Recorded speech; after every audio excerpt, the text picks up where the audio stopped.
Hi all, welcome to John's Hobby Room. Tonight I'm going to be showing you my finished product, the Revell de Havilland Mosquito Mark IV. It took me a couple of months to actually finish this little beauty. It's a 132 scale, but I'm going to show you the process that I undertook. I have airbrushed and hand painted, and I've applied varnish so as the decals don't come off, because they do come off with previous experience anyway.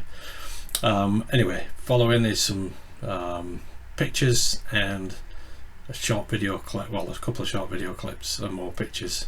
I hope you like it. If you do, give us a massive thumbs up and please comment and subscribe. Thank you very much. See you later.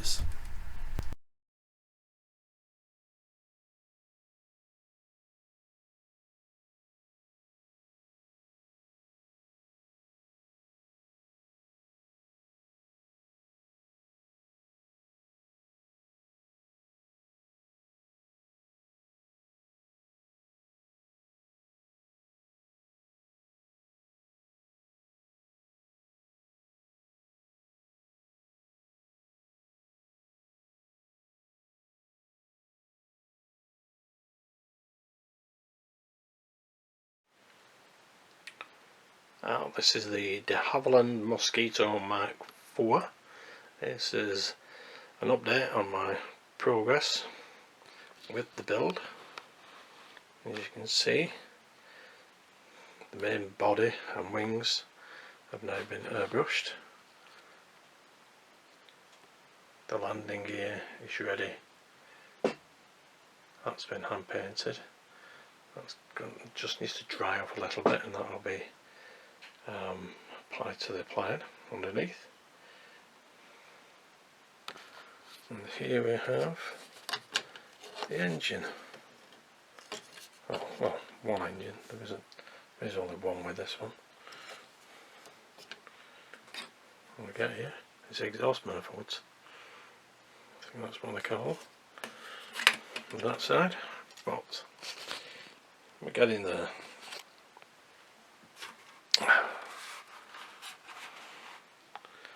I think the airbrushing came off quite well actually.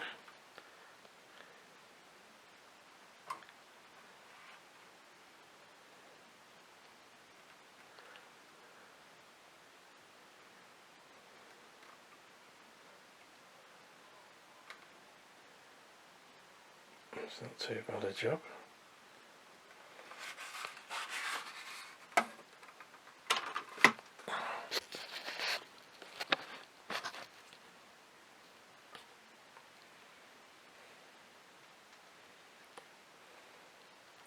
On to the next part.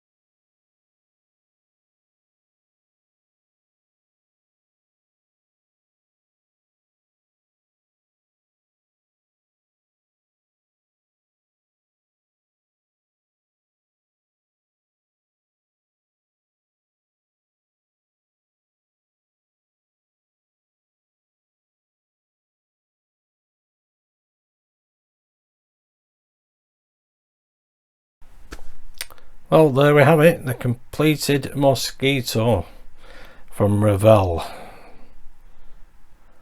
Applied a coat of varnish, mainly to keep the decals in situ because they do come off.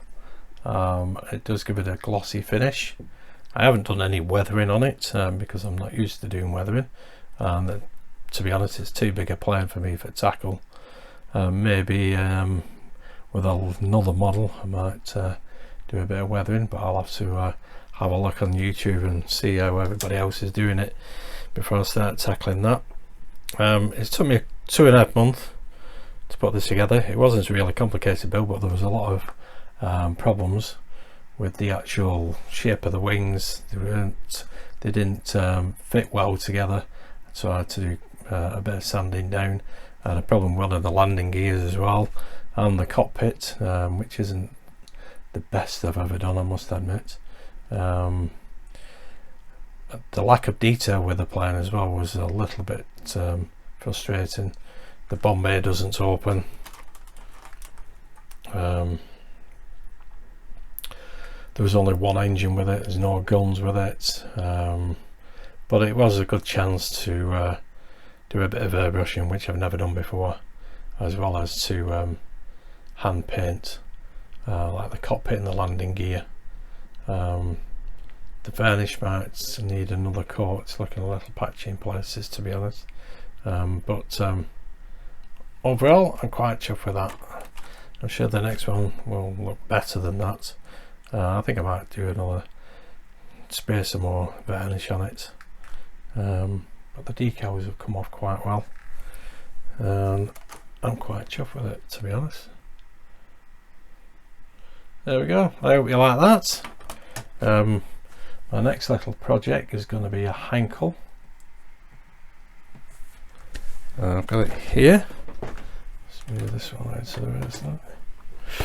That's my next one from Revell, level 5, a lot more parts, so hopefully a bit more to that one. Not as big, I want scale 172, but that looks interesting. Anyway, I hope you enjoy that. If you do, please have a look at my other videos. I'm doing a Spitfire as well from Hachette. I'm waiting the delivery this week, hopefully will arrive, and then I can carry on with that, as well as doing the Ecto one, Shelby Cobra from Agora. I'm really enjoying these builds. These plastic models, they might be cheap because this one wasn't very expensive, only 23 quid. So that's probably why it's lacking a lot of detail. There's only 150 parts to it, but it, like I said, it did give me a chance to hone my skills at brushing, even though I've never done it before. Anyway, I hope you enjoyed that. If you do, I'll catch you soon.